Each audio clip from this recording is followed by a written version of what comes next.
Welcome, everyone. My name is Mona Davids. I am a board member with African Matters. African Matters is a nonprofit organization, and we were founded to support and help African immigrants, African families, and others in the diaspora to, I guess the best word to put it would say, to settle in, to provide them with support services, programs to help them here resettling in the United States, as well as to help them when it comes to ensuring that their children get equal access to a high quality education. So with that being said, I want to introduce um, my co-host for this evening, Mr. Mohammed Mardah, to say a few words, and we'll continue to introduce the rest of our guests, and then we'll get started with the presentation. Thank you. Awesome. Great. Great. Thank you so much, Mona. And again, as Mona said, my name is Mohammed Mardah. I am also a board member of Africa Matters, I hope. I am actually. I am also the chairman of the African Advisory Council to the Bronx Borough President, and also executive director and founder of Africans Help Desk. So you can see um, the the lineal the tie that binds all of this together. It's all about the community. So from the Africans Help Desk to the African Advisory Council to Africa Matters, all of this is focusing on the African community, which historically has been a bit lagging when it comes to specialized high school admissions. And so this conversation is really very, very important. And I want to thank Mona for really organizing this. And I really appreciate Mr. Francois Nzi, who is one of our panelists, agreeing to be in this program, because he is perhaps one of the most important and very knowledgeable when it comes to specialized high school. So we're really honored to have him on this program this evening. I hope all of you would really get um, excellent information that would really help you to make the best decision for your children. Um, you know, right now with the pandemic, there's been a few things happening throughout the world, and the least we can do is to make sure that our children at least get the best that they deserve. So on that note, I want to turn it back to Mona, who would, I guess, introduce our moderator for this evening and the panelists as well. Thank you, everyone, and I hope we have a great conversation. Thank you. So continuing on with introducing our guests, I'd like to introduce Horace Davis. Horace, if you could tell our parents a little bit about yourself and the organizations that you represent, and your experience, your hands-on experience. Good evening. Good evening, everyone. First of all, I want to thank you, Mona, for putting this together and the leadership that you display in our community. My name is Horace Davis, as was mentioned. I am the president of CASONY, and CASONY is the acronym for the Caribbean American Society of New York. I wear several hats as it pertains to the specialized high schools. I am a graduate of Brooklyn Technical High School. I won't say what year, I won't date myself there. I Brooklyn Technical, and I have my daughter who's currently attending the school. So as I mentioned, I wear several hats. Brooklyn Tech and the specialized high schools provide such an enormous opportunity. I mean, life-changing opportunities. And that is the experience that I had in attending the school.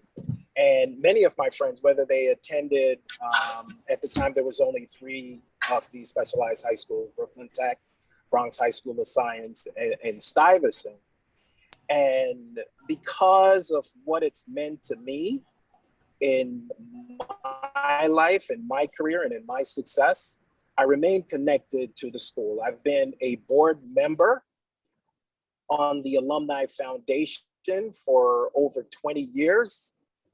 And part of the reason why I continue to serve in that capacity is because I feel as if I've got to give it back and give it forward to ensure that our children, our community understands these opportunities that exist and prepare themselves to take advantage of the educational opportunities present in these schools.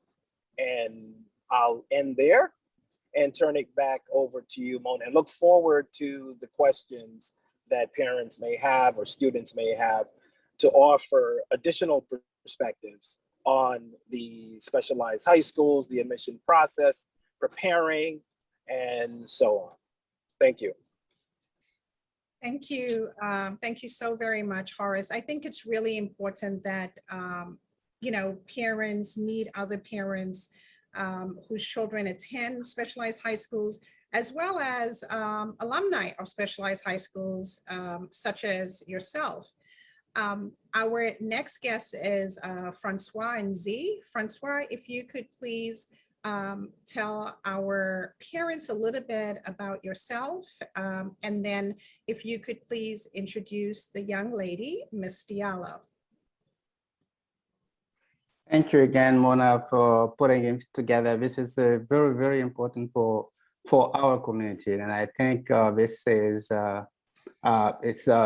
we always say that it's better than never, better later than never, because we starting. I think we should have done this a long time ago, but it's a good thing that we're starting. To inform parents. My name is Francois Nzi. I'm also a founder and executive director of New York Math Academy and Coaching Services.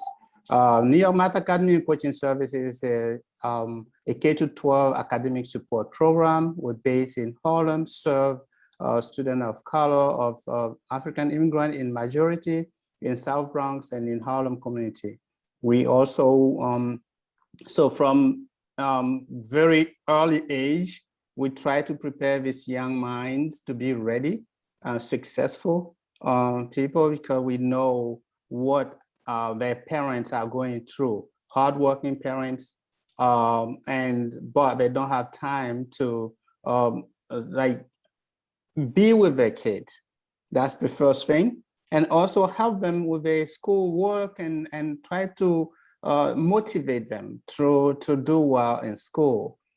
So I founded the organization for that purpose. First, helping our kids, developing these young minds, and motivate them that academic or school is, I would say, the equalizer. Because you don't have to have money if you have a good education.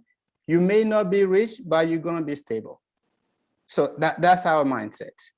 And I'm not going to go too long, but I'm going to introduce Miss Diallo.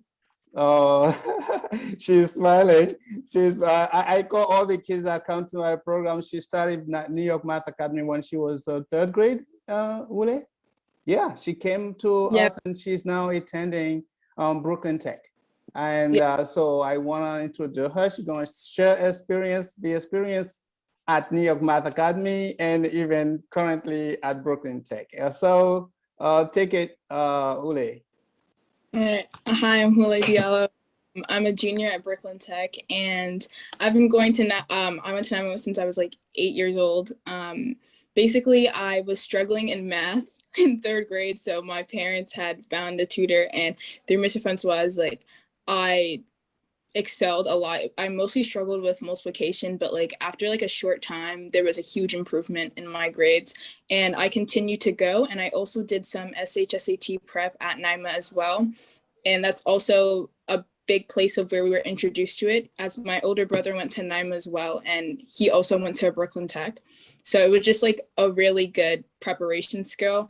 And going to tech has helped me like know what I want to do in college, since we have majors, and I'm currently a software engineer major at tech. And it's just really, again, sorry, I forgot the person's name before, but they were talking about like the unique experiences that tech offered. And it is really interesting that we are able to specialize in things that we have to do in college now. And just like being around with my friends and stuff like that, they have also said that having majors and specialties and the experience at tech has prepared them for the future, and to also just know what we do and do not want to do. So it's just like a very unique and, you know, very useful experience. Well, thank you so much for sharing your experience with us. I think, again, it's also important for other students to hear what awaits them at Brooklyn Tech, as well as the other specialized high schools. And I hope that you're going to stay on for a little while. Perhaps some students or parents may have some questions for you, young lady. And you will be able to answer some of their questions, and also with our Q&A. So hopefully you can stay on for a little while. I know it's a school night, and I'm sure you have homework to do. So our other guest that's here is Mymoena Davids, AKA My Baby Girl. And she's going to talk about her experience at her specialized high school. Yes, hello, good evening, everyone. I hope you are all doing well. As Mona just said, my name is Mymoena Davids. I am her daughter, and I am also a member of African Matters, as well as a few other projects such as Social Impact Strategies and Little Africa Bronx News and Little Africa News. I am a recent graduate. I graduated from college, class of 2020, in the middle of the pandemic. I'm still waiting on my graduation, but and I graduated from LaGuardia High School of Performing Arts, Arts and Music in class of 2016. So LaGuardia is a specialized high school, even though it does not require the SHSAT, the SHSAT. I didn't know it at the time, and I studied feverishly for that test. But there is still an admissions process, even though it isn't the test, it is auditions based on the departments. There are several different majors that you can audition for, which we will get into later in the presentation. But even though you have a major at LaGuardia, which is predominantly performing arts, it is still vigorous with its academic program. Most students take AP courses, several AP courses during the course of their 4 years at LaGuardia, as well as the performances and tours and things of that such. Most of the colleagues I graduated with ended up not pursuing their musical major, their instrumental major, or acting. They ended up attending school for bioengineering or even med school. I did pursue music. I'm one of the few, but LaGuardia was an amazing experience. It was great to be able to say that I attended a specialized high school, especially such one of the schools in such high regard in New York City. And I'm happy to be here, and I'll be here all night if anyone has any questions. Thank you. Thank you so very much to all our guests. And now we're going to jump right into it. It's a pleasure to introduce my fellow parent revolutionary, Yiatin Chu from Place NYC. Yiatin, please introduce yourself, share with our parents about Place, and then you're in charge with the presentation. Thank you so much. Thank you so much, Mona. It's a pleasure to be on this program. I am delighted to be with my fellow panelists and hearing from young people, graduates, as well as current specialized high school student and alumni, just like myself, Horace Davis, who I've done a couple of events with, and all the wonderful work that Francois and his academy has done for many of our children. So I myself is an immigrant. I came to the United States on the centennial, 1976. Little did I know, 4 years later, I took the SHSAT. Back then, I think it was just called the Specialized High School Test. We didn't have a fancy acronym back then. And I went on to, pursue a very successful professional life. And I became what I call an accidental parent advocate. Wasn't my intention. I got caught up with the wrong, quote, wrong group of people, I guess. No, actually, I got caught up with very caring, very selfless parents that are looking out for the future of public education in New York City. I got myself educated as to what has been going on in our public education in the last 2.5 years. I, with a few other parents, co-founded Place NYC in September of 2019. We are a relatively young organization. We are a very fast-growing organization, probably because of all the things that de Blasio has been trying to do to our New York City public education. But Place NYC stands for Parent Leaders for Accelerated Curriculum and Education. So as the name informs, we focus on providing parents with information, and we advocate for the expansion of accelerated programs throughout our public schools. And in New York City, it would be predominantly our gifted and talented programs that are mostly for elementary school students. We advocate for accelerated opportunities in our middle schools that come in the form of SP programs, honors math, accelerated programs of all sorts. And as we move into high school, certainly our specialized high schools, but we often talk about academically selective schools other than the specialized high schools throughout our city. There's a lot of other things that we want to do and I'll share with you a little bit more about our organization and a little bit more about who I am as I take you through the formal presentation. So let me just go right into it and share the screen.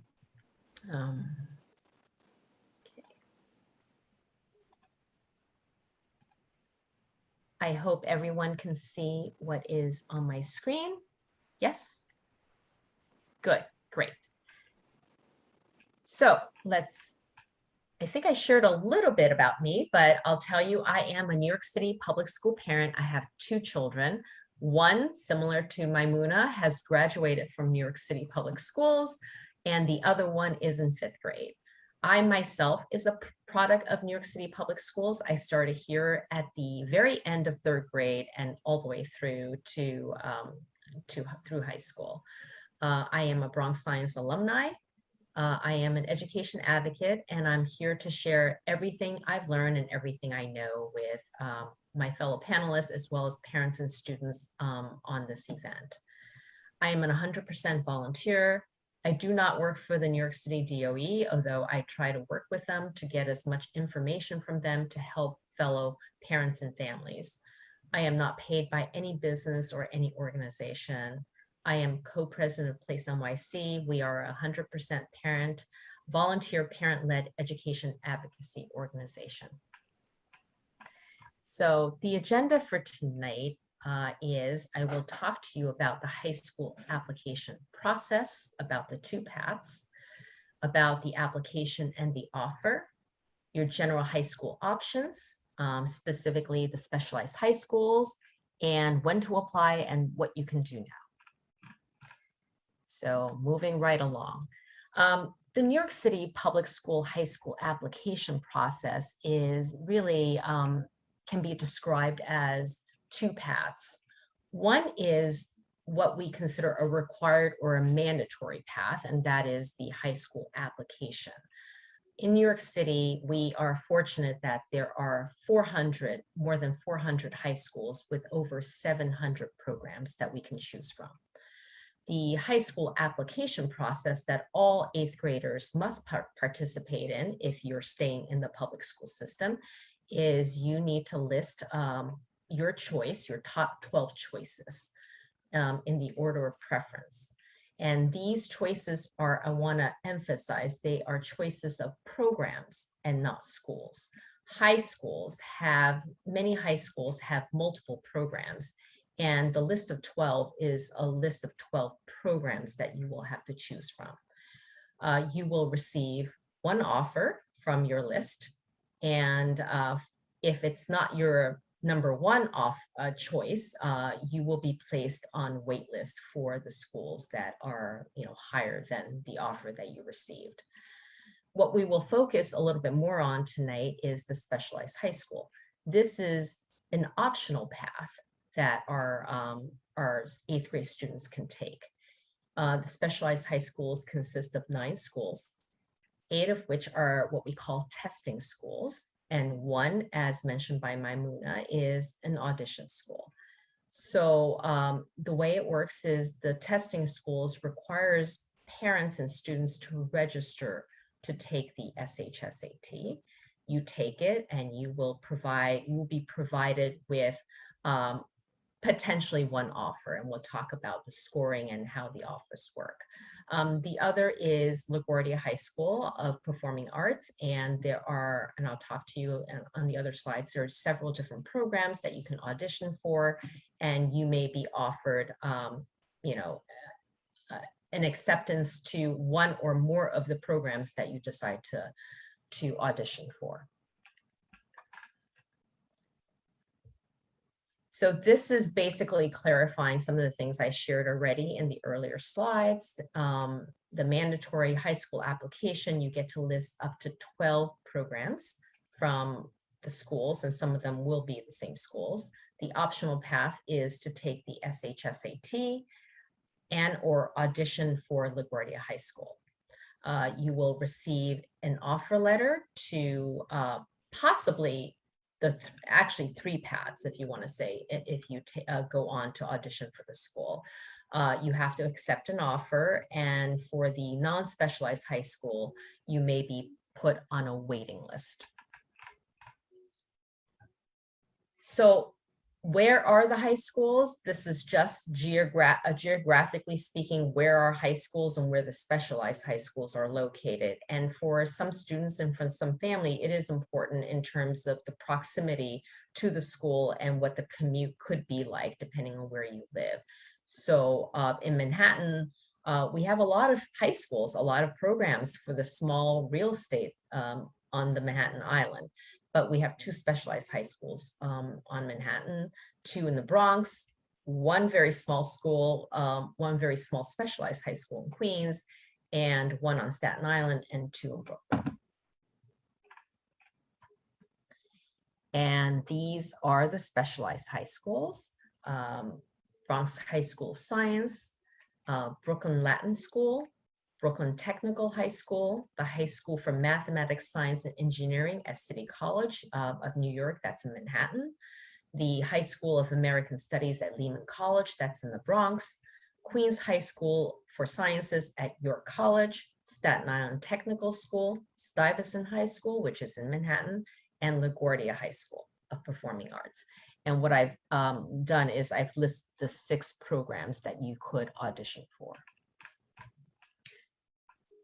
So we have typically around 70,000 8th graders in New York City, middle schools that are going through this high school application process. Approximately 28,000 of our 70,000 8th graders will choose to sign up to take the SHSAT. And there are approximately 5,000 seats across the high schools, the 8 high schools that you would test for. In terms of the 6 audition programs at LaGuardia High School, about 5,000 auditions, resulting in about 1,000 offers. So those are basically the statistics around these specialized high schools. So this is just some fun facts I want to share with our audience today. Place, often do polling or parent surveys to inform other parents, as well as inform elected officials and the DOE, some of the sentiments and information that come from New York City public parents around our education. And we did one, I want to say this was last year, we did it when a lot of the information about the SHSAT was very slow to come from the DOE. So I wanted to share this with you. We asked parents, how is your child preparing for the SHSAT? And you can see that I was a little surprised that many students are actually doing study guides on their own. About 48% of those surveyed did. 31%, so about a third, have enrolled in some form of tutoring / test prep center. About 13%, were participating in the DOE's DREAM program, and I have a slide on that, which I'll talk to you about. And about 8% are doing private tutoring. We also asked parents how long their student had been studying for, and I think the survey was done in December of 2020. So about a third of them said that their child had been preparing some form for about a year. About a third said that they've been doing for 2 or more years. 14% about 6 months. 10% said that they didn't really study yet, and about 6% said just 3 months. So as I mentioned before, the DOE has, in addition to many of the private test prep centers that are available to students across New York City, DOE also has a free SHSAT prep program called the DREAM program. And the way the DREAM program works is that eligible 7th grade students would be invited to the program. The eligibility may vary every year, but currently the eligibility is any student that scored 3.0 or higher on their ELA proficiency test in 5th grade and 3.75 or higher on their 5th grade math state test. They also need to meet the income requirements, income eligibility, meaning that you do need to demonstrate based on their criteria, basically income hardship for you to have access to this free DREAM program. There's nothing that families need to do, nothing that the student needs to do. I am told by the DOE that they will perform all of that information centrally, and the invitation would be given to the student should they qualify through their school, through their guidance counselor. And what the program is that the 7th grader would be starting the program in the summer between their 7th and 8th grade. And they would then continue for a little while longer in advance of the SHSAT given in the 8th grade. So it's, it's basically a summer through fall program that includes some of the Saturdays in their 8th grade. So the other program, and this is maybe a little out of sequence, but the Discovery program is another program that is part of the specialized high school program, if you will. And what the Discovery program is what happens after a student takes the test. About 20% of the specialized high school seats are set aside for Discovery. So as I mentioned before, there are about 5,000 seats across the 8 testing schools. So about 1,000 seats are actually set aside to be given to students that are from a low-income household, a student that lives in temporary housing, or English language learner that moved to New York City within the past 4 years. The student would have had to take the SAT and have scored within a range below the cutoff of the schools. And they also have to attend a high poverty school. So if the student meets these criteria, they will be notified by their guidance counselor, typically a month or two after the specialized high school's results come out. So if your student do not get a formal offer through the regular process, they may get an offer through the discovery program, typically a month or two after the results come out.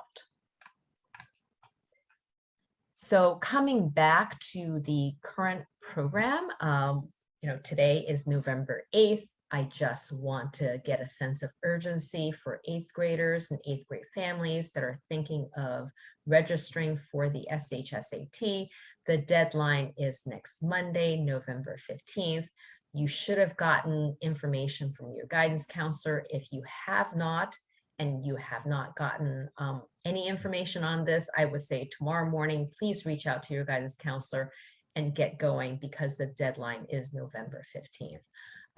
The SHSAT will be administered to 8th graders on Thursday, December 2nd. There are additional days for students that currently do not attend a New York City public school. So if a student attends a charter school or private or parochial school, the dates will be different than December 2nd. This year's SHSAT, again, will be given actually at the student's middle school, which I think is a great thing. So on December 2nd, 8th graders who sign up to take the SHSAT will be taking the test in the school that they're attending right now. Just as an additional piece of information, 9th graders who are interested may also take the SHSAT for entry into 10th grade. There aren't as many seats available, but there's still definitely opportunities. So those are some of the additional information, and we can certainly go through more of that during the Q&A. So here are some of the things I want to share with you. What can a student or parent do depending on what grade your child is in? I go back to 6th grade because I think there's some things that you have to start looking out for. So I think for sixth graders, you want to keep up with your schoolwork, participate in the state test. Typically, it is an opt-out test, meaning most students do take it in their school. Last year, we saw it was an opt-in test. I think hopefully it will revert back to what it was pre-pandemic this coming spring. So I do encourage you to take the state test, because the discovery eligibility, as I noted before, is based on the state test scores. Start talking about high schools. Parents, I know many students, including my own children, really don't like to hear about these things way in advance, but start having those conversations. And, if you feel that your child needs some additional help in math and ELA, reach out. There are free services. There are a lot of great programs. There are certainly great paid programs. Start looking into that and help your child strengthen those skills. In the 7th grade, look out for the DREAM program invitation if your child and your situation is such that you are eligible for this free program, and look into some of the private programs that maybe you're considering. Some of them that I know do have financial aid and scholarships. So if those are things that you want to consider, I would start, calling some of those programs and asking around. And decide how you want to prepare for the test. 8th grade, sign up for admissions DOE emails. If you haven't done that, you should absolutely do that. You can look it up on the DOE website. This way you're on their email list, and you will be updated on a frequent basis as to what's going on in the process.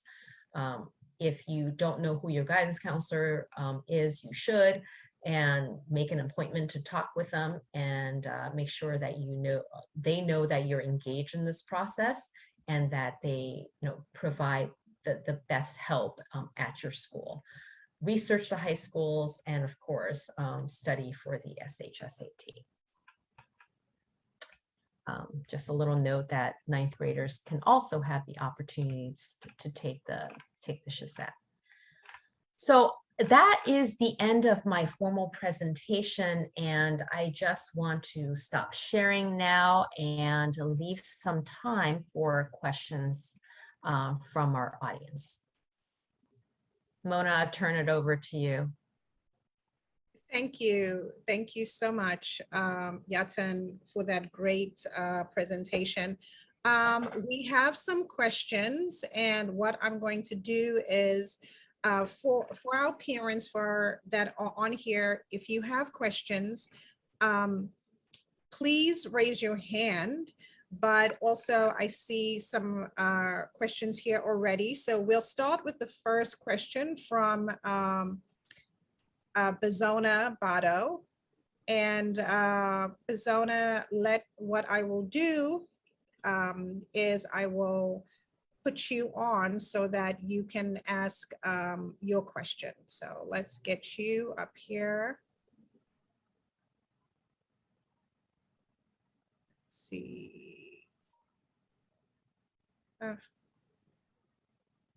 Maybe I should put my glasses on. Oh, Bizona, I know I saw you here. Where did you go? Ah, there we go. Here we go. So Bizona, you can unmute and you can ask your question.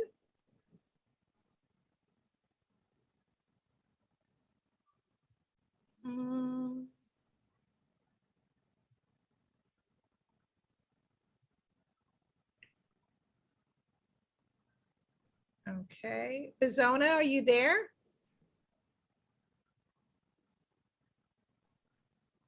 Okay, I'm not hearing him.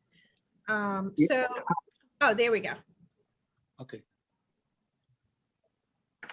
So Bizona, could you please ask your question? Good evening, welcome. Yeah, I type it, but I will ask by myself. So I want to know the difference between the specialized school and the tests. I know that every single year, a lot of students take a test. So when they pass the test, they select them to go to a kind of school. So I want to know the difference between that school and the school she's talking about. So hi Bizona, thank you for asking the question. I just want to clarify, are you asking what's the difference between the specialized high schools that uses the SHSAT to admit students versus other selective, academically selective high schools? Is that your question? Yeah, I know that. Let me give you an example. 3 years ago, my little daughter took a test. She was 5 years old, and she passed the test. I think she's supposed to go to Brooklyn, and because of the distance, so she couldn't, because we live in the Bronx. I don't know the difference between the school you talked about it and the test she took and passed. When she was 5 years old. So yes. So if she took a test when she was 5 years old, it was most likely what we call the gifted and talented test. The gifted and talented test is the admissions process that was used up until last year to admit students to the gifted and talented programs. There are 5 citywide gifted and talented schools, as well as a little more than 80 district gifted and talented schools all over the city. But there are some districts that may not have any district gifted and talented programs, or just have very few, like one. So I hear you, Bizona. It's a really I think a terrible thing that we don't have more of these programs throughout everywhere in New York City.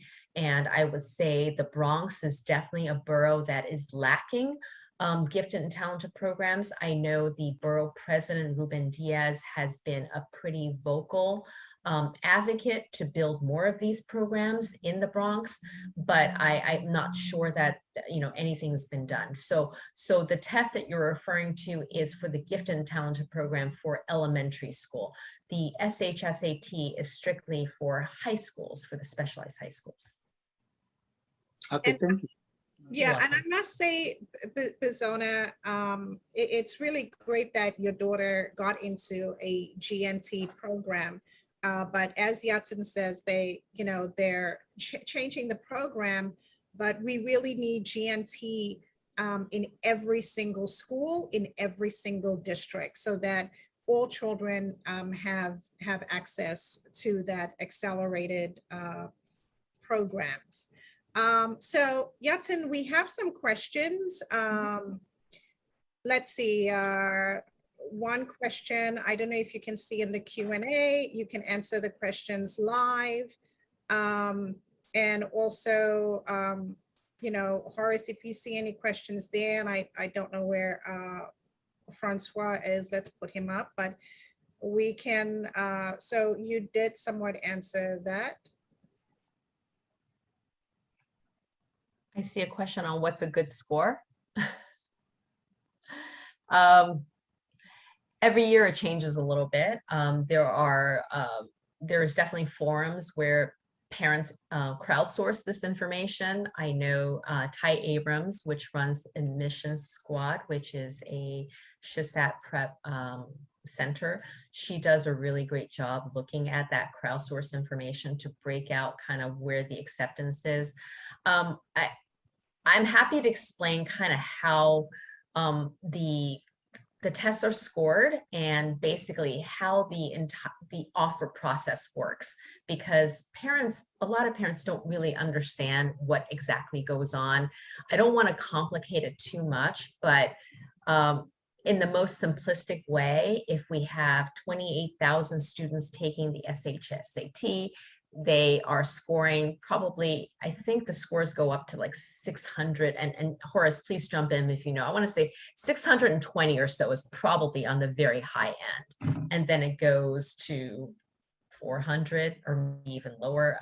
But the range of where an offer will be made is typically in the low 500s and up, and you'll see that the scores for each school is actually a range. It's not like if you hit this, you know, number, you'll be accepted.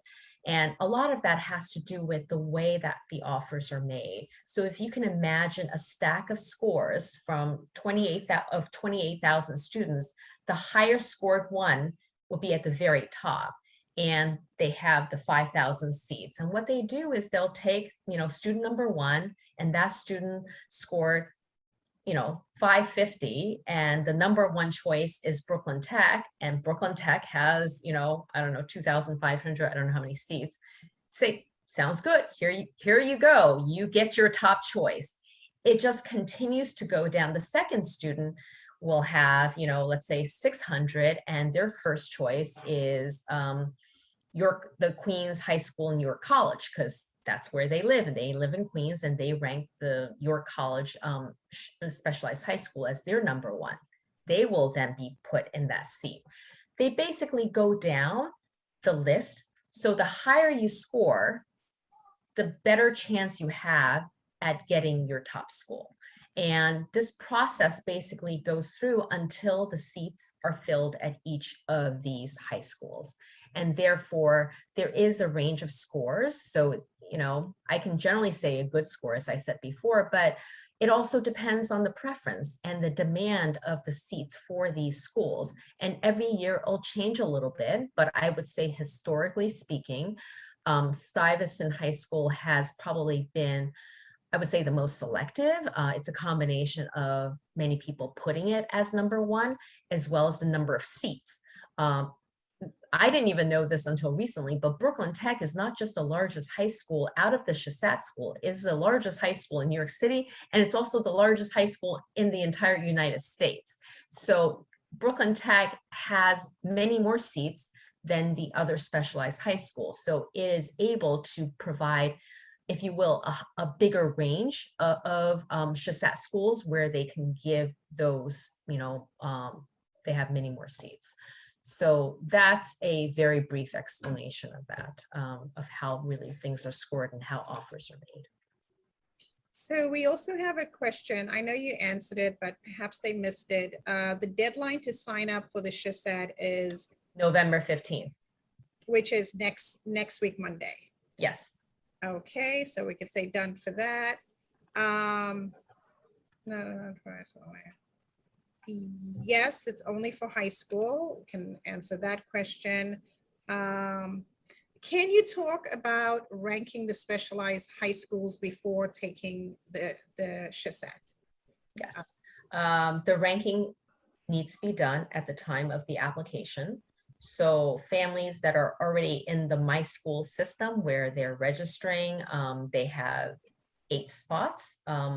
They can, basically rank all 8 schools. They may rank only 3 schools that they want to go. What's the practical advice?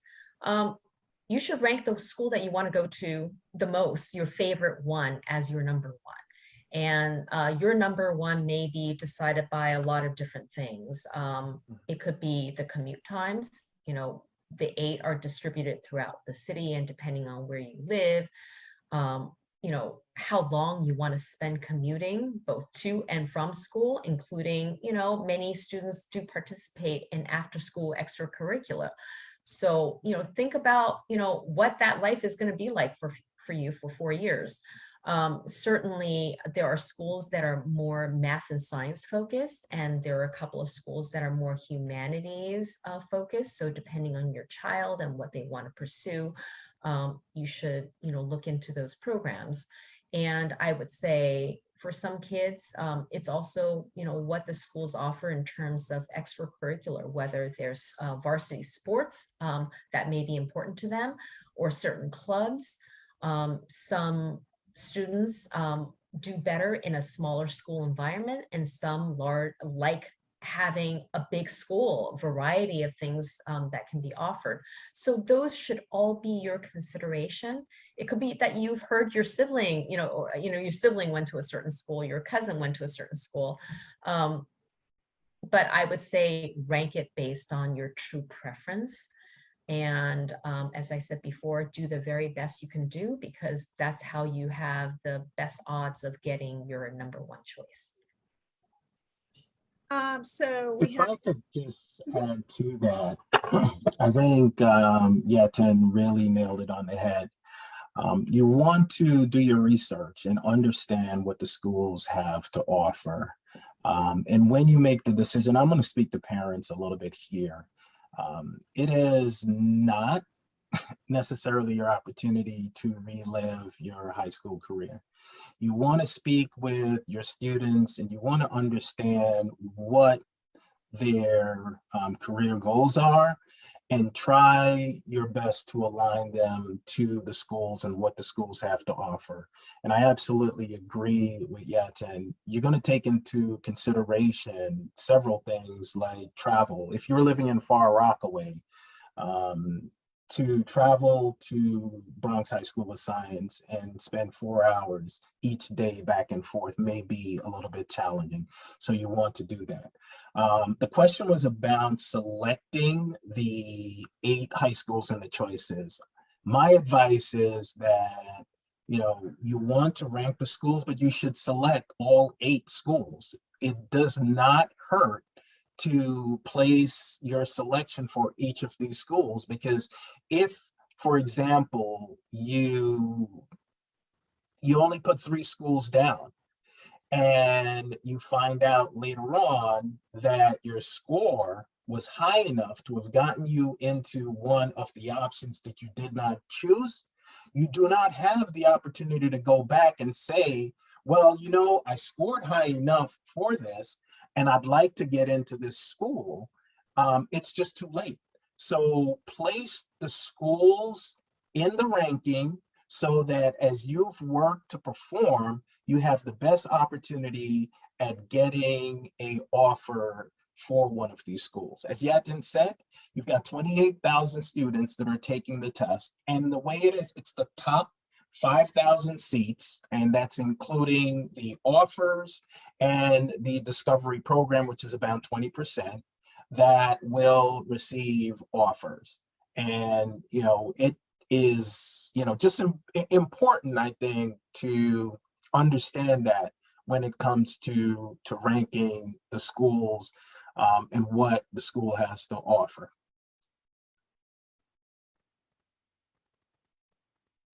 You're on mute, Mona, I think, if you're Okay. speaking. Yep. Okay. Thank you for that. We have questions in the chat, but I see Laverne Mason raised her hand. So Laverne, I'm going to promote you to panelists so you could ask your question. Please feel free to ask your question live.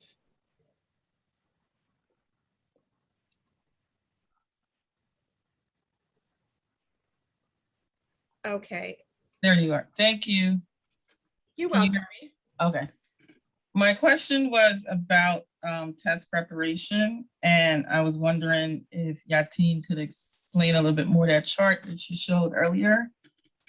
Did that chart speak to students who were accepted, or it's just what test prep is happening now? And then my other question would be, what are your thoughts on test prep and preparing for the test and the effectiveness of it?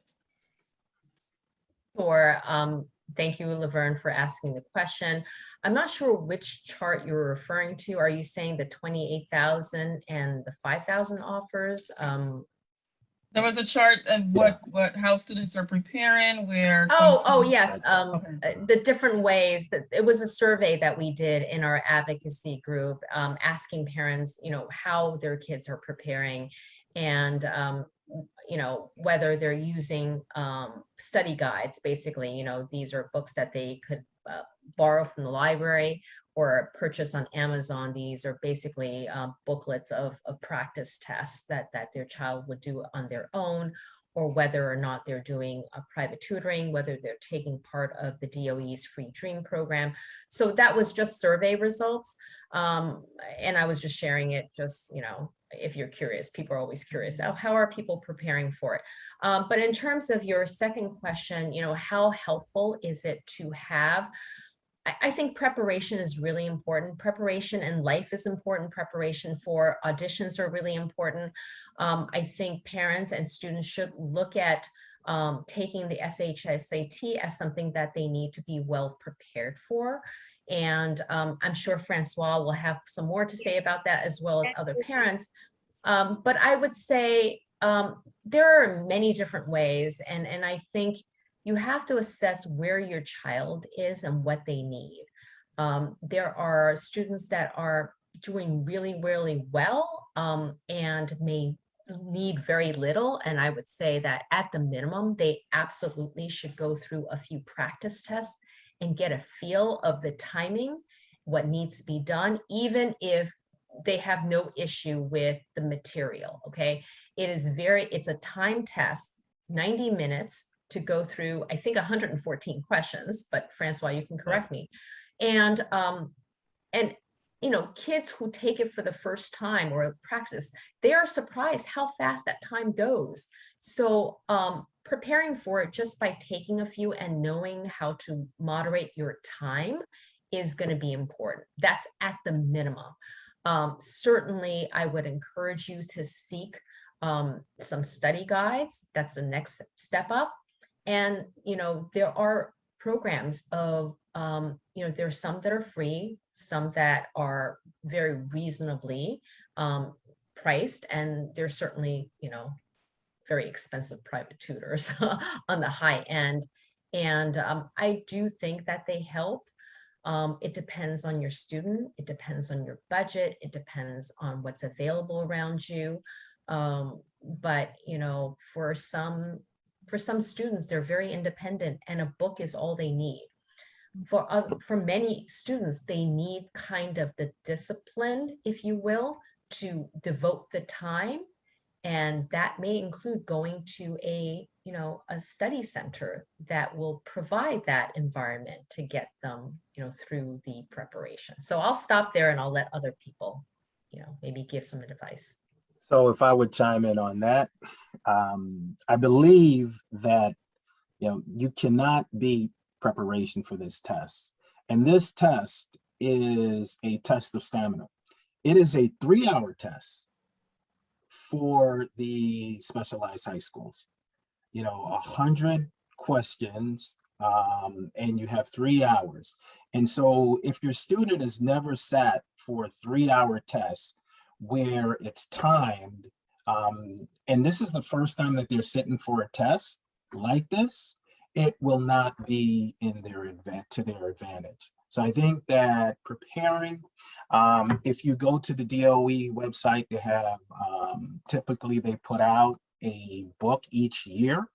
And in the book, there's typically two exams, and you can go back to other years and utilize those tests for practicing. I advise parents to, set up an environment in your home where your child can sit and go through the test. Take it in 3 hours, and this will prepare them. And you can't start early enough, and I believe it's good to go through the entire exam. The other thing I would mention is we have resources sometimes that we don't pursue and take advantage of. One of the ways in which my son, who attended Brooklyn Tech, class of 2020, when he was preparing for the school, for the test, we had a friend whose son was attending Brooklyn Tech at the time. And so he worked with this gentleman to prepare for the test.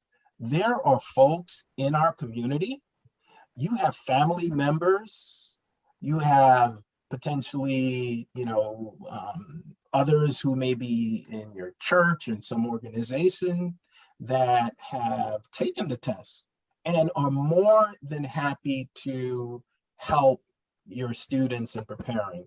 I remember just the other day having a conversation with a tech grad whose cousin didn't get into one of the specialized high schools and said, if I had only known. So really understand your resources and try to take advantage of the resources as much as possible. But practice, practice, practice is what will prepare you for this test. And if I could chime in there again, yeah, my as David said, like preparation is key. So as I advise my parents, and parents who come to NYMA, New York Math Academy, you have to be prepared as early as possible. And I was presenting my student here, Ule, who goes to Brooklyn Tech. She came to my program when she was 10 years old, 3rd grade. So first, at 3rd grade, you started taking the state test. First, you had to make sure that you will score at level. If you're not at level, if let's say the first time you take the state test, you get a 2 or something, try to work your way up. If you score at level, if you are grade level 3 and 3 something, the 4s, then you see that, okay, I'm mastering my grade level material. And when you get 5th grade, you know that you are at grade level, or 6th grade, you try to consider those stuff. Now you need to put together a structure. What is the structure? The student had to have structure. They had to believe that they would do it. But if you don't prepare for those tests, you could be smart. You could maybe be an A student in your school.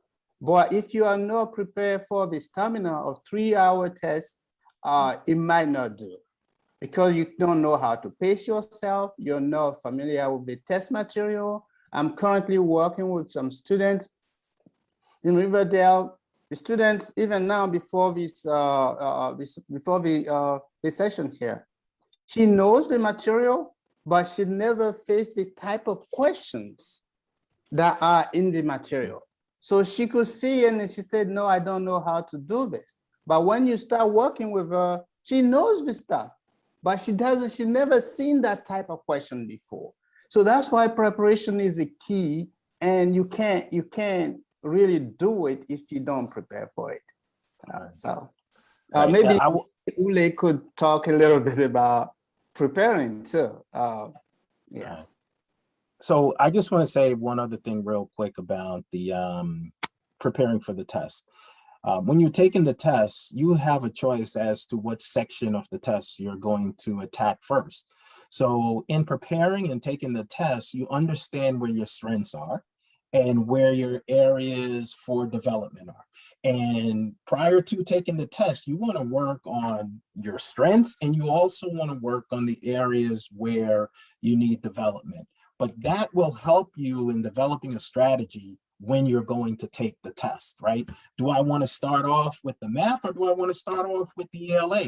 The other thing is it lets you know what it is that you know, and what it is that you don't know, so that you don't waste time on a question, 5 minutes, 6 minutes, that you don't know the answer to. It's best to move on, or maybe have a strategy. I'll come back to this question. So you want to have a strategy as to how you're going to approach the test when you're going in. And the only way you're going to develop that strategy, and it's going to make sense, is if you practice and you understand the material on the test. You'll find as you go through, there's material that will constantly be on the test, associated with algebra and associated with geometry. So you want to prepare for that. Preparation, I cannot say enough about that. I don't know if Huli is still on, our Brooklyn Tech student. Are you still there? Okay, yeah. Fantastic. So can you share with us, you know, what was your preparation process? Like, how did you structure your, you know, your studying for the test, and a little bit about your strategy? I did do the DREAM program in addition to Mr. Francois, and basically what I learned from taking a lot of practice tests is that I was really bad at math, even though I go to a STEM school, and so much of it is focused in math. And what I realized is when I was taking the practice test, I would get like around 80 or 90% of the English correct, but then for math, I'd get like a 50%. So then I realized that I did need to like work more on math, which is what I studied, like mainly studied. And again, just like strengthening my English skills, because I knew that's something that I could excel on. So I think it is also, again, like what was said previously, just knowing your strengths and like taking a lot of practice tests, because it is a short amount of time, like once you're done. So just like going over it again and again, and yeah, just zooming in on like what you need help with, because it doesn't make sense to spend a lot of time on English if you're already really good at that. So yeah, that's pretty much it. Okay, great strategy, and it worked. So that's fantastic. I want to get back to answering some of these questions here. Question, I know we somewhat answer it, but just a quick answer. Where would you recommend to look for free SHSAT prep? Yiatin, that would be the DOE's programs. The DOE's program, the DREAM program, as long as you meet the eligibility, as Huli also said, she took part of that, it's free. And you know, there are private test prep companies that I know offer scholarships, so you should definitely look into that as well. I just off the top of my head, I know in Queens, Francis Queller is one that does scholarship programs, and there are probably many others out there throughout the city. So definitely pursue those. And as we talk about resources and places to go for the test, for the DREAM program, you have to be eligible, and it's not only the income requirement, but you have to meet the the grade requirements. It means that in the state test, and I see some parents that come to me and I talk to every day, some of them are opting out of the state test. If you are not taking the state test, then we don't know if you meet those requirements. So you have to take the state test, not for the state, not for the school, not for the city, but for you to know where you are and what you need to develop, what development skills you need. So once you go through those and you know what your weakness is, then you work on those. And those scores also qualify you or make you eligible for free programs. So yes, those are very, very important. So if you don't take the test and nobody know your score, then you can benefit from all the other resources that you have. You know, we are personally developing our program. Again, when parent come to us, to me personally, our program is a very small fee-based, but we don't go to fee-based. We want parents to start early. Like you come to the program early, by the time you get to 8th grade, maybe you won't need help. You could study on your own because you have a strength and you know you have a discipline. So our program works early on discipline. Discipline the kids, tell them to see how that studying every day is important. And that once you put in the work early, then the rest is like nothing. Ule got into the DREAM program because she started coming early and she was eligible to get into the DREAM program. Even though she was going to a DREAM program, she's still coming to my program. And all that together help her get into the school. So you don't use only one resource, but you need to have multiple tools in your toolkit. And that's what will make it. I want to just reemphasize once again the importance of understanding it's a village when it comes to being successful, and don't underestimate reaching out to those who are attending the schools, those who have attended the schools, and you have college students who can assist and would be more than willing to assist and offer their time to help a student in preparing for the test. So that may be another free resource in preparing for the test. Horace, I know at Stuyvesant, there are students at Stuyvesant that do tutoring for the SHSAT for 8th graders. There may be the same at Bronx Science. I believe there is, as maybe even at Brooklyn Tech. So those are all also free resources. There are students that are love helping other students possibly getting into these schools. So I would say check those out as well. Yeah, and I just want to add on to what Francois said. I know there's a push to opt out of the state tests, and my advice to parents is do not do it. You need an objective measure of where your children are. Do not opt out, because that is not helping your child. That's actually a disservice to your child. So, and as you see, even something like the free SHSAT prep for parents, guess what? They need to see where your child is, and they need to look at those state test scores so that they know how they can support your child, what areas they need to work on. So again, for my fellow parents out there, do not opt your child out. Do not do it. You need to know if your child can read, write, and do math.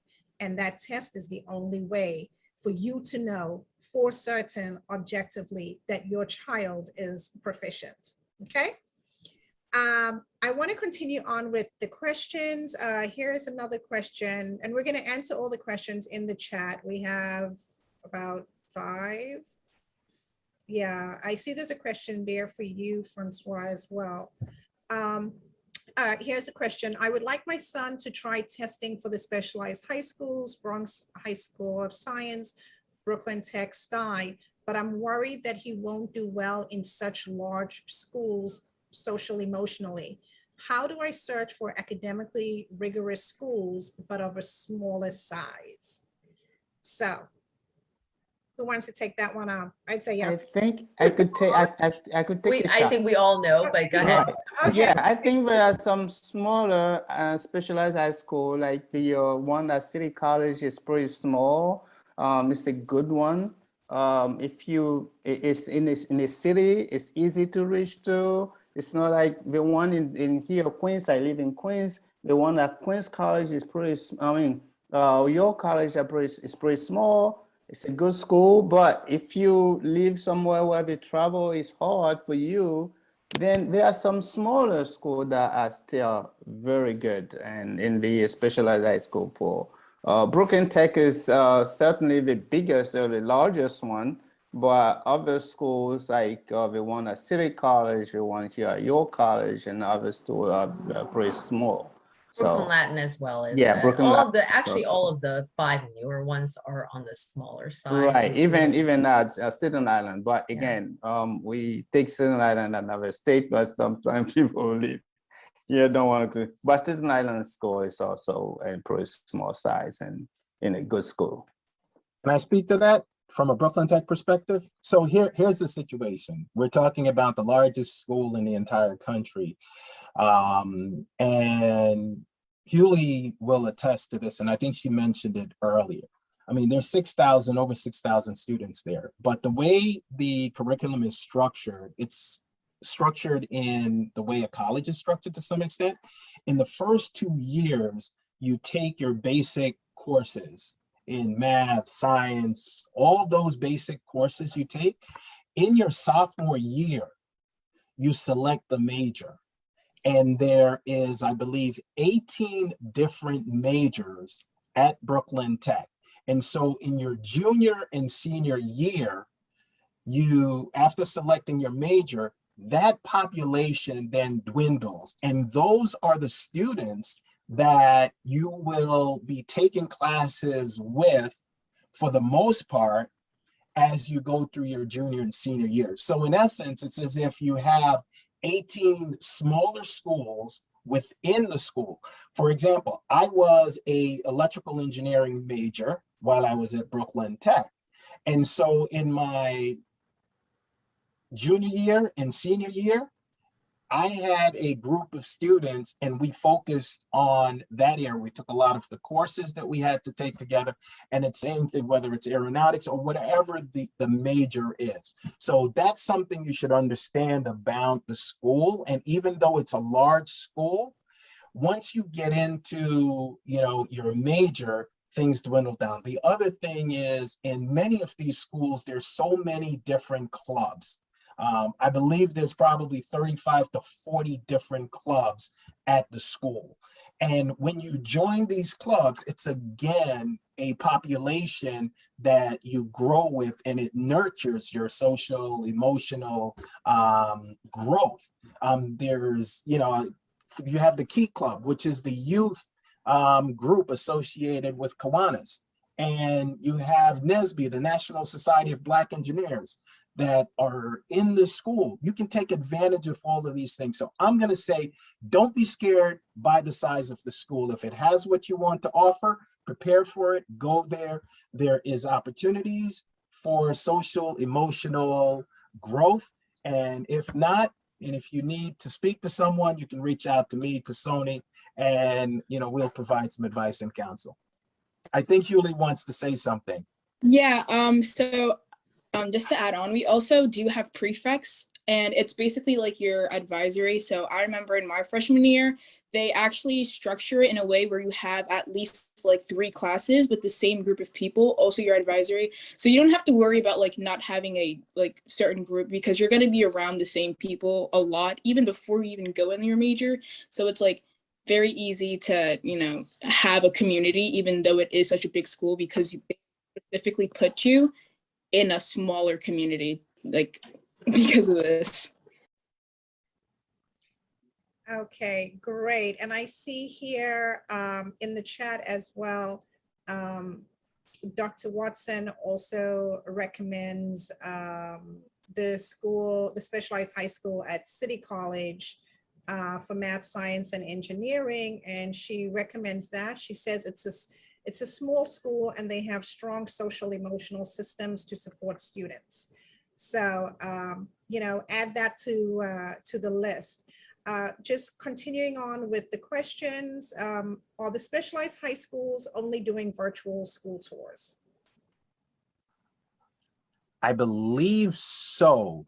That what I've heard or seen is the virtual tours. I don't know yet, and if you're familiar with you know, open houses. We used to have open houses, and that's important. But for now, as was mentioned, the 15th, you have to make your selection. So at this time, especially if you haven't signed up for it, I would encourage you to access the virtual tours and get a sense of what the schools have to offer, and reach out and speak with maybe a student that is attending the school and get their perspective. You can't get better than speaking to someone who's going through it and experiencing it. I agree. Yeah, unfortunately, I think most of the high schools are virtual tours. Within the place community, there are parents who have students already in the schools or have had, and we share some of those experiences. So if you're on Facebook, we have a pretty active Facebook community where there are lots of engaged parents sharing with each other all the things that we're talking about today. And there are also people that are like Francois that are part of the community that helps prepare our children, and they have years and years of really incredible knowledge about the process that are also in our community that also shares information. But yes, I mean, it is tough. I would say if you're not sure whether the commute is right, well, you can't get into the school, it may be helpful maybe just to take that train ride or whatever the commute is to maybe narrow down what is a reasonable way in which you want to live those 4 years. And also take a look at, obviously, the virtual tours that are available online. That's a very good point, Yiatin, because with my daughter, she left the house from the Bronx at 6 o'clock every morning. She was out the door. So, and she did that for 4 years. So it's, you know, the children have to be disciplined. We have quite a few questions coming through, so let's move through them. If you apply to both specialized high school and the school that requires an addition, LaGuardia, does a child receive one offer or 2 offers? Both. So if you are fortunate in, well, if you score well, you will get a SHSAT offer, as we talked about. And if you also audition for any of the programs, and you can audition for all 6 programs or just 1 or 2, you may get an offer from LaGuardia as well. Yeah, lucky you. And then an offer from your required mandatory process. So you could have 3 offers. It's a very small number of people. We know probably less than 1,000. We know LaGuardia offers are 1,000, 5,000 for special. So it's going to be some small number out of the 70,000. But good for you if you are there. Okay. What is the difference? And I've heard a lot of students and parents ask this question. What is the difference between the SHSAT and the SAT as far as the difficulty level? I don't know, actually. Sometimes you wonder. I don't know, Francois, maybe you can answer. I mean, difficulty level. Yeah, I mean, SAT is a college prep test. SHSAT is a high school admission test. So that will tell you the difficulty level. And the SHSAT material technically doesn't go above the 7th grade level. So there are some material there that a little, I could say a little above 7th grade level, but and the SAT is above that level. It's a college prep test. So you use a college level test. So they're completely 2 different tests, 2 different levels. So if you had to compare them in that sense, you say that SAT is more difficult, but it's the same process, preparing for it. You can't go and sit at SAT and no preparation and believe that you're going to do well. So you had to be prepared and you had to know what you're going for. So that would be my short answer to it. Okay. Next question. Am I to understand that you could take the exam in any sequence you want? For example, if I'm good at ELA, take that part first. And then if I'm less sharp in math, take the math last. I was under the impression that these tests go in order. Please confirm. You want to take that, Yiatin? Oh, no, Francois should. I haven't taken the SHSAT for 30-something years. Maybe you should. They give you the option to tackle whatever you want to do. That you have a time, you have 3 hours, manage your time. No, it's not, so they're not telling you take this first or you take this, up to you to manage that time, your budget, to finish the test and to do well. So yes. Oh, yeah, okay. the short answer is you take the test and you can start with whatever area you want to start with. You don't have to take the test in sequence. You can start with ELA, you can start with math. It's not regimented in that way. Okay, so I misunderstood the question because someone clarified it for me, but she was asking between the SHSAT, which is public, versus SSAT, which is private. Okay. So yeah. Apologies on that. So, but that was the question. So. Okay. So there are three, we had to wear multiple tests, but with private, you have a IC, you have a SSAT, you have which are the privates. So difficulty level, I think they're all a little bit, SSAT is a little difficult. I think difficulty level, I'll say SSAT is a little difficult than that because they have different structure. The SSAT, when you make a mistake, you deduct points from your score, from your raw score and for overall score. So if you don't know the answer, you have to make sure that you know the answer before you answer for the SSAT. The SHSAT, no, if you get it wrong, you get it wrong, you get 0. Same as the IC. The IC, same thing. If you get it wrong, you get it wrong. Sometimes the material, the reading portion specifically for the SSAT and the IC is a little bit longer. So the reading portion are longer. Some of the IC and the SAT go in deeper, like I was recently preparing, we're studying for something. And the IC, you could see material such as matrix. No complicated matrix, but you see material types of matrix. These are like college level type material, kind of, or high school. If you go to Brooklyn Tech, you go to all the specialized, you may see matrix in your high school level, or you might not see them. Some of those material could come in the IC or the SSAT. But in the SHSAT, you will not see those. So these are little the differences. And yeah, so if you had to compare them, I'll say that the private ones, sometimes you have some material there that are very high level material. So you had to be very, very prepared too. I don't know if the competition level, which one is more competitive. You have more private schools and you have less specialized high schools. So with a private school, I think you have more, but private school also you have less seats per school. So I don't know how to really compare them, but both tests I would say are challenging. You need to be prepared for, and you need to know what is inside and how to prepare for it. That would be the short. Okay, thank you. Next question. Would you say that the specialized schools still allow for high-level athletic activities outside of the school, after school? To clarify, would the schedule allow for that kind of time commitment for sports team in addition to the rigors of academic stuff?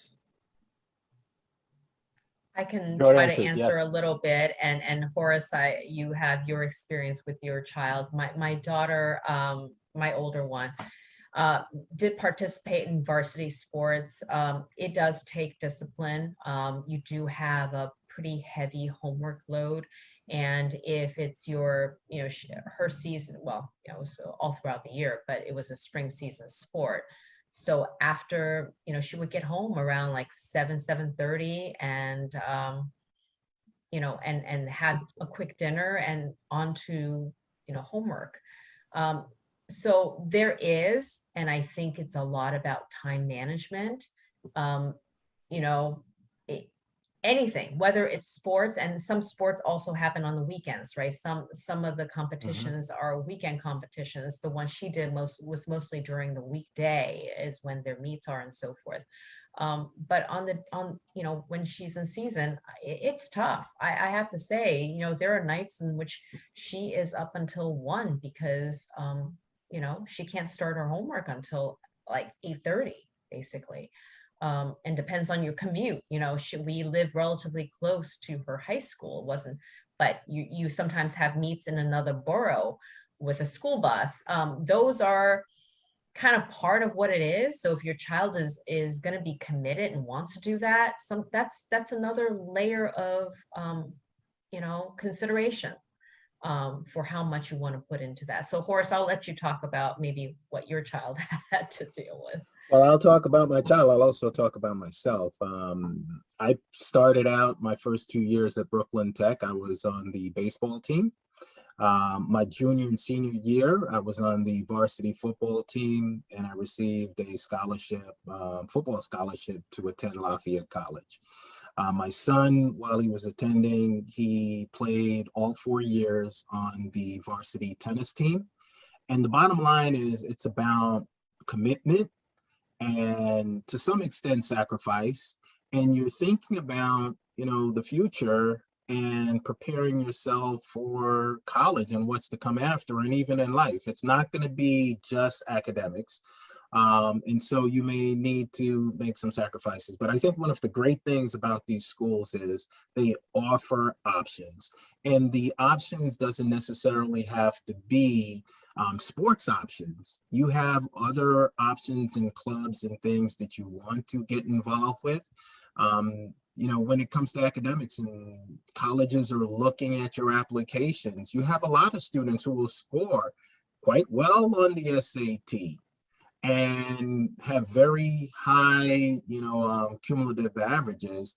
But what separates the students sometimes is, what do they do to go above and beyond?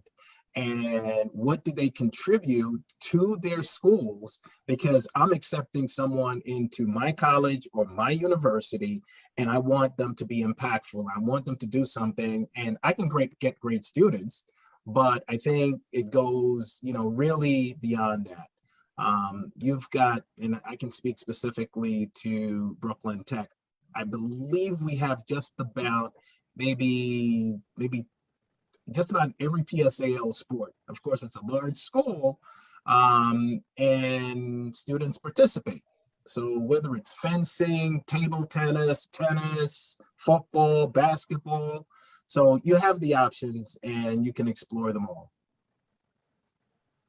Okay, fantastic. Another very good question is, do all students take the same level of math in 9th grade at these specialized high schools, or are there acceleration levels in math in 9th grade?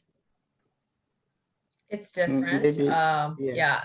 Francois, maybe I just off the bat, I know Stuyvesant, they take placement tests usually in August prior to starting school, and depending on what they've done in their middle school as well as their placement, they then get placed in different math courses. Yeah, that's what I would say. I think Ule in 9th grade, she took geometry. Geometry is a 10th grade class, but again, you take a placement test and they place you. If you good enough, and maybe you could even take Algebra 2 in 9th grade if your placement test is that good. But most students who get in there, I think, Ule, your brother, TJ, he took algebra in 9th grade, but Ule took geometry in 9th grade. We both took geometry in 9th Right, grade. yeah. Yeah, but we didn't TJ take took placement. geometry in 9th grade. So, say again, it's a placement. Yeah. I think the great thing about these schools is that they meet you where you are, and then they take you on to as far as you want to go. You have students that are entering the school as 9th graders that are taking pre-calculus. And fortunately, you'll have 4 years of math. And by the time you're a senior, you're taking advanced placement courses, linear algebra, advanced, calculus. That is one of the great things I think about these schools is they take you where you are, and you have the opportunity to take advanced placement courses if you have completed in your middle school regions, and you can go right into advanced placement courses. It's what you've accomplished and what you've completed, and then you take it from there. Which is one of the other reasons why we had 3 original high schools. The additional schools that were added, they're associated with colleges, because once you take the courses that you have, you can then take the courses at the associated colleges, the AP courses, which is at an advanced level for the student. Okay, great. This is a LaGuardia question. Mymoena, are you still there? Okay. Yes, I'm here. Hello. Okay. My daughter wants to go to a visual arts program. How is that auditioned at LaGuardia? Sure. So when I attended, I was a vocal major. Each department has a different audition process. I know personally for me, vocal majors had to prepare a piece, a song, and just be ready to sing about a minute of it. And then they were also asked to attempt sight reading if they knew how to sight read, and also do a tonal call and response, which is when someone would just play a couple notes on the piano and see if you could sing them back, which most people do just because a lot of people tend to sing songs on the radio. For visual arts, it would be different. I know for the arts audition, you're required to have a portfolio. So if your daughter is interested in the visual arts program, she would probably have to create a portfolio of about 8 to 15 pieces. They could be drawings of still photos. They could be photographs. They could be 3D sketches, anything of that sort. Yeah, I actually, I want to add on to that. Last year, it was a online process. It was actually very, very challenging for a lot of parents to, submit auditions, including visual arts. I would say that a lot of the middle schools, your art teacher may be familiar with the LaGuardia visual arts process. I know at my middle school, my child's middle school, the arts teacher, will be an excellent resource because they've helped their students prepare these portfolios, so they know what you need. In addition to your portfolio, they may have very defined pieces of how they want to see you draw something. I know last year, in terms of the electronic, they wanted you to take pictures of a particular drawing in various stages. So they have not released this year's audition process yet.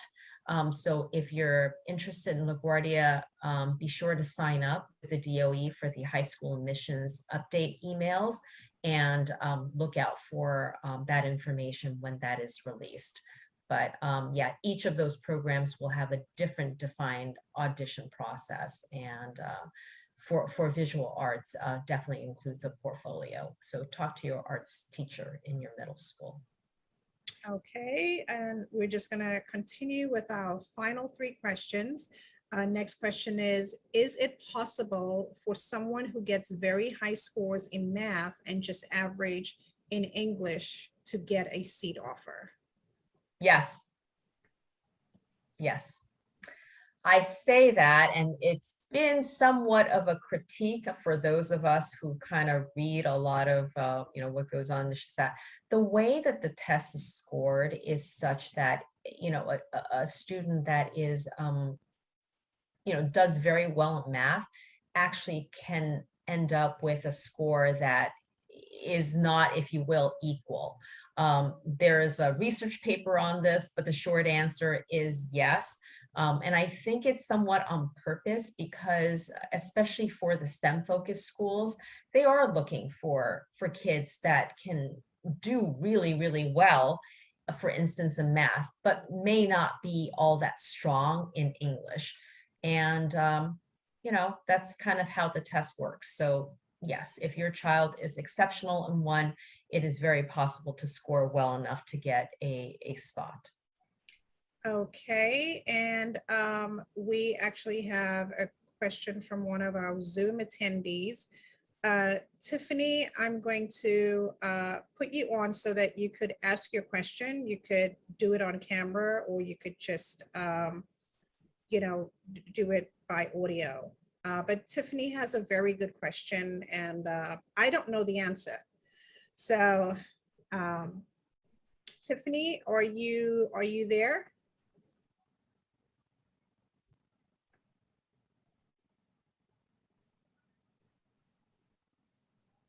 Okay, she's joining. Yes. Hello. Hi. Hi. Yes. I just wanted to know if, because I was looking into Dream and Discovery, and I see that it says there are all these qualifications. So I wasn't sure if they're available, like if these programs that help students or help students just beneath the cutoff or help them to get in the first place. Are they available for students who ended up going to private schools because of the DOE's poor response to, the pandemic? A lot of families switched over, and students are in private schools on low-income families on scholarships and financial aid. And I wasn't sure if they would be eligible for those.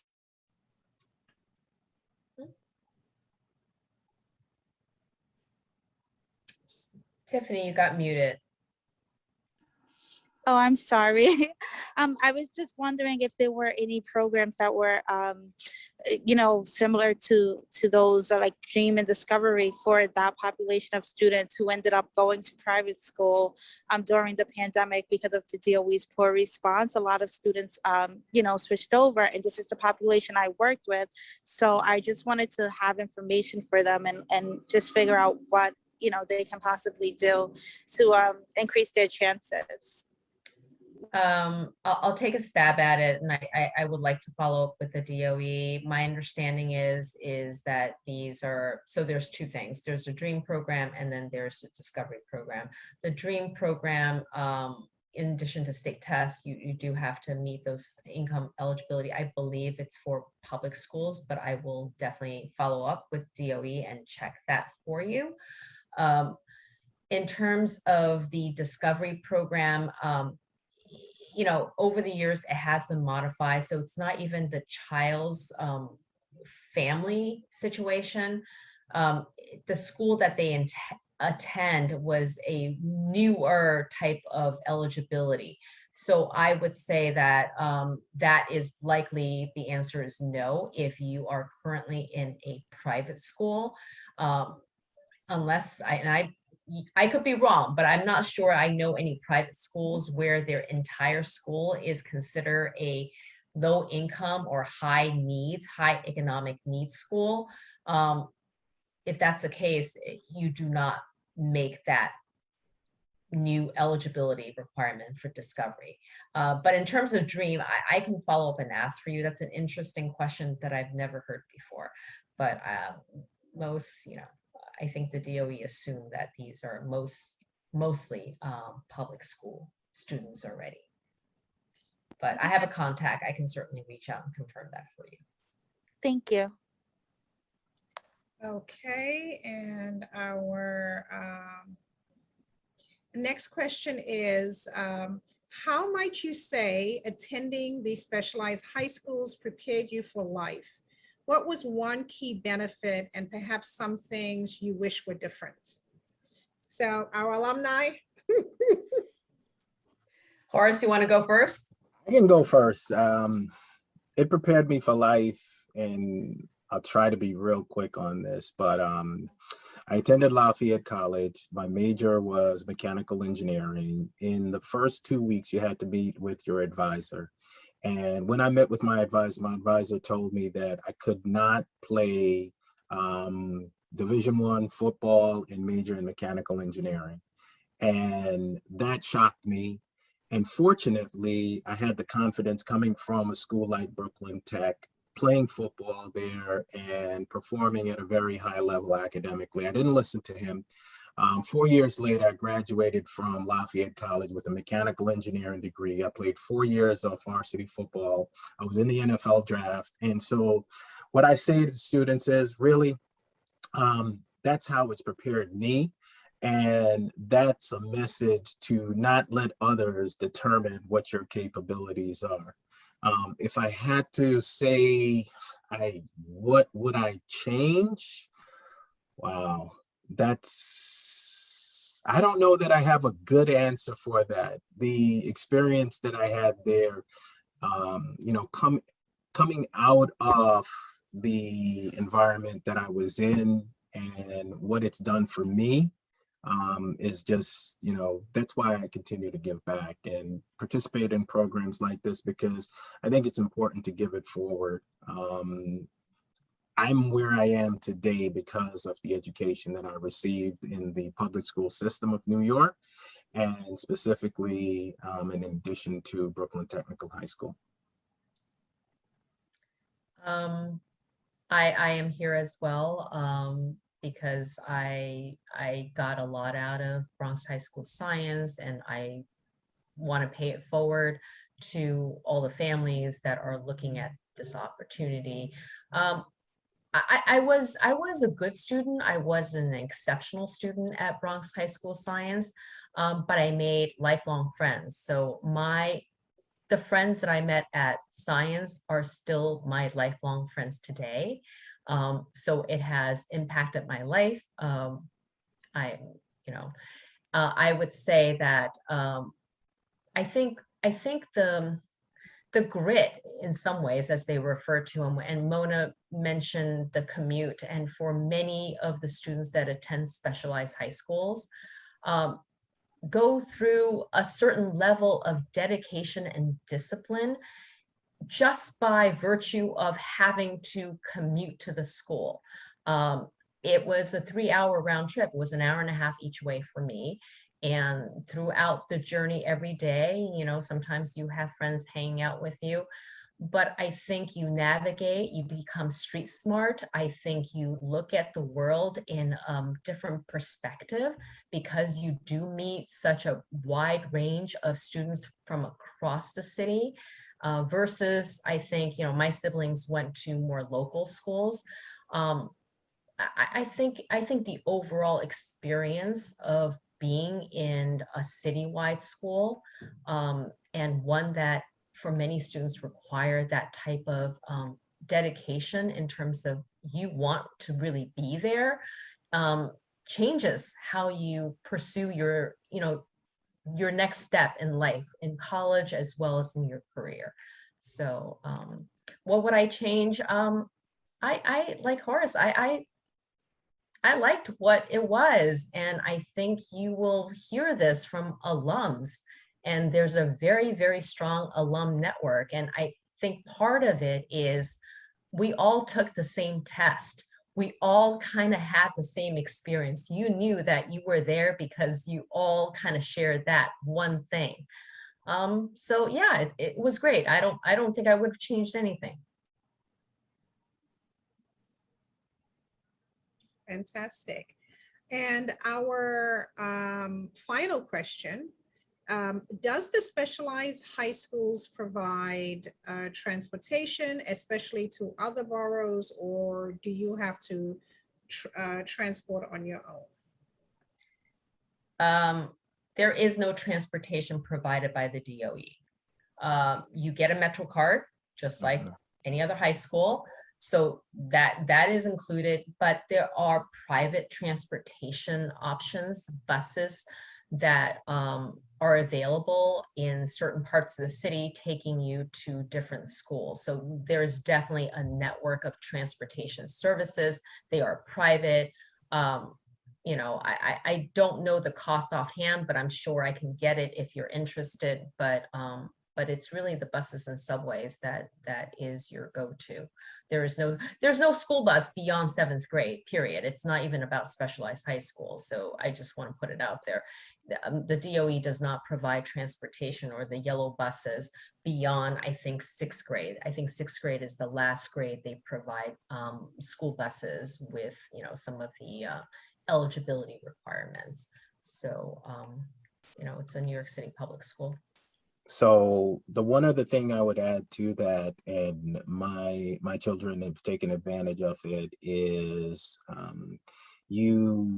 especially for those in Queens that are able to take the railroad, my children, you sign up and you can get a discount on the monthly cost of the railroad. I forgot exactly what it is. Is this the Long Island Railroad? For the Long Island okay. Railroad. Yeah, LIR. Yes. Yep, the LIRR. And fortunately, I live close to in walking distance to the railroad in Queens. So they basically walk a few blocks, get on the railroad, get off in Atlantic, and then it's a 5-minute walk to the school. And you have the Metro card that you can use if you need additional transportation within the city. But that is one other aspect of the public transportation or transportation in getting to and from the schools. Okay, well, that answers all of the questions. And if, you know, parents, if you have further questions, if I could ask everyone to please, in the chat, put their contact details or website links so that the parents have them and they can follow up with you if they have individual questions. Parents, you can definitely reach out to Place NYC if you have questions on the admissions process. African Matters as well, parents, you could reach out to us as well if you need some type of assistance or guidance. I think Place NYC is definitely the experts on this. So, but feel free to reach out to either of us, and however we can provide assistance, guidance, we absolutely will. And I think that pretty much sums up our first specialized high school exam and SHSAT workshop. I would also like to ask everyone, if you know families with younger children, 5th, 6th, 7th, 8th grade, even 8th grade, but 5th, 6th, and 7th, please feel free to share this workshop video with them so that they can become familiar with the process. Again, it's critical that the students begin at an early age. And last but not least, do not opt your child out of the state test. Do not do it. Do not listen to them. Just do not do it. To our panelists, Yiatin, Horace, Francois, Julie, if you're there, young lady, Mymoena, and my do or die co-host, Mr. Mardah. Thank you. Your do or die co-host. I do or die, that's right. But we hope You're right or die. Right or die. We hope to continue having these workshops even after this year's specialized high school exam. Absolutely. And Mona, let me just jump in quick. I just want to say, you know, for parents looking for, you know, preparation towards this test, I mean, don't forget about NYMA. I mean, I think Francois has said this several times. Don't look at the cost. there's always, you know, a way to get around getting the test prep that your kids need. And frankly, if some of us, I mean, my kids are grown, but if some of us had known about some of these programs, you know, before my children went to high school, I think we probably would have benefited from this. Yeah, I mean, this was great. I want to thank all the panelists again, as Mona said. And I hope that those listening, those who joined us, whether on Facebook or on Zoom, you know, have really absorbed this information, because this is really, I mean, people pay a lot of money for this information. And this has really been awesome. And I want to thank all of you for that. So right back to you, Mona. Thank you. And I just want to give our panelists just a minute to do their closing remarks, and then we will end this lovely workshop. We'll start off with you, Yiatin. It's been a true pleasure. I love doing events like this, giving back on what I've benefited, what my children have gone through. I want to share this knowledge with as many parents, as many students as possible. I want the best opportunity that your child, any child in New York City wants to access. These are great schools. These may not be for every child, but if they are for your child, I hope you've learned something from attending this event tonight. And I provided the place email. Please feel free to reach out. We do our very best to answer all the questions. And again, thank you for having me on tonight. Thank you. And we have some questions in the chat just coming for some of the panelists, so you may want to just take a look at the chat. Horace? You had Yiatin go before me, and I could just say ditto. You know, Mona, I really appreciate the fact that you put this together. As Yiatin said, I enjoy participating in opportunities like this to give back and to provide information that's been helpful to me, been helpful to my community and to my children. This isn't something that I haven't preached to my own children. The one thing that I would say, and Mona said, don't opt out of the state test. I want to say to everyone on this, if you have a child that is in the 8th grade or 6th, 7th, prepare for them for this test and do not opt out of this. There's no downside. You know, Yiatin explained to you the fact that you have, you know, 2 different paths. You can go through the normal process and you will get a school choice. But this is totally separate and apart from. There is no downside to taking this test. Nothing but upside, and it will demonstrate and show you, if nothing else, where your children are relative to the requirements for a test like this. And 4 years later, they're going to be taking the SAT.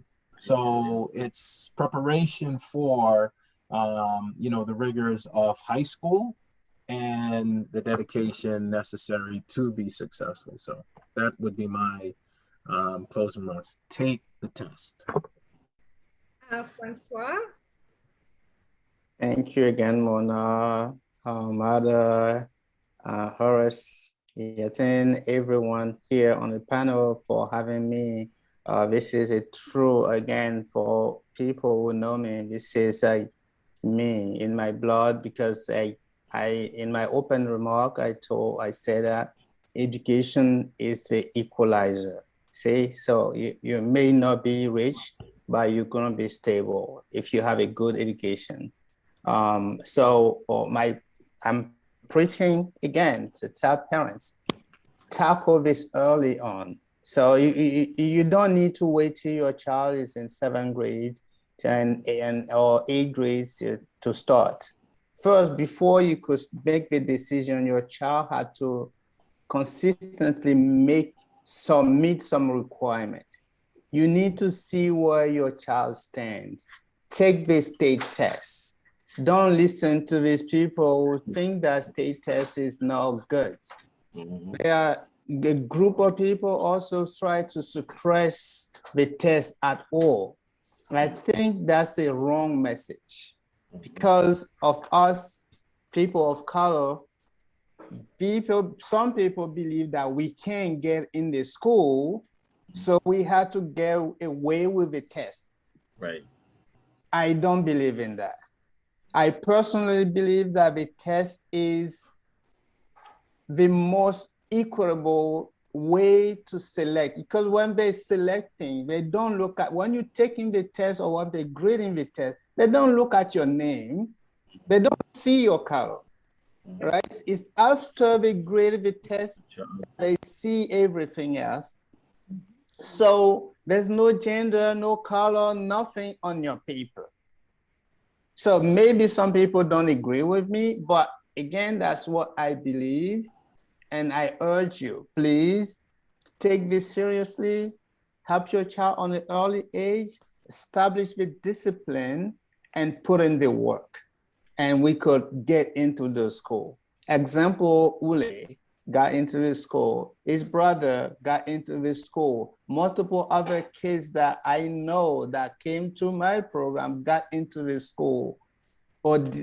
So it's possible. We could do it. And thank you again for having me. Thank you. Hule, are you there? Yeah, sorry. Okay, we're just giving closing remarks, and if you'd like to give closing remarks on your experience or advice to parents and students that are looking at taking this exam or applying in later years for specialized high school. Advice, just like for parents especially, try to put your own preferences aside, really, and try to, you know, support your child in what they want to do, because at the end of the day, they're the ones going to the school. So even if you want them to go to Stuyvesant and they want to go to Tech or something, just try to support them, because at the end of the day, it is about their experience. And for people studying, just good luck and you'll be okay. Don't stress out too much about it, because at the end of the day, you know, stress isn't going to really help you that much, but you'll be okay. But that's it. Thank you. Thank you. Francois, there's questions for you in the chat. Mymoena, your closing remarks? Yes. To all of the parents and prospective students attending this wonderful webinar this evening, I would just say, believe in yourself when you take the test. The SHSAT is not the end of the world, even though it might feel like it. If you don't get into the schools that you ranked first, second, third, or fourth, or even fifth, it's a wonderful experience just to be able to get out there, even if you are in the 8th grade, and just take a standardized test, because it'll prepare you for, you know, the SAT or the ACT that you'll be taking just 3 years later, 3-4 years later. And to students who are thinking about approaching the performing arts, such as LaGuardia, have faith in your ability, in your talent, in your smarts, in your grades, and let your portfolio, let your record speak for itself. Thank you. Thank you, Mymoena. Thank you, Yiatin, Francois, Horace, Julie. Oh my gosh, speaking as an African mother, I can tell your mother, as an African mother, I am proud of you, young lady. Okay. Yes, well Thank done. you. Yes, yes. Please tell your mom and your dad, and Francois, you know, well done as well preparing the students. Again, to our parents, families out there, and students, we will continue to have these workshops moving forward. Please share with other parents who you think may be interested in their children attending a specialized high school. And we'll also be conducting workshops on you know, the IEP process, special education, as well as even information on other screen schools. Because yes, we do have the specialized high schools, but we also have some other great schools out there too that parents are not aware of. And one thing we're about is empowerment through education. So if you don't know it's there, you know, what are you going to do? So for us, our focus is to let parents know what the resources are, what the opportunities are for them and their children in the school system. And that includes all schools in the school system, public and charter. So everyone, thank you again for joining us this evening. Please share the video. And again, if you have any questions, please feel free to reach out and contact any of our wonderful panelists. And again, to our panelists and my co-host, thank you so very much for joining us this evening and taking the time out to support parents. Be safe and be well. Thank you. Thank you. Good night, Thank you everyone. for having me. Good Have a good night. night.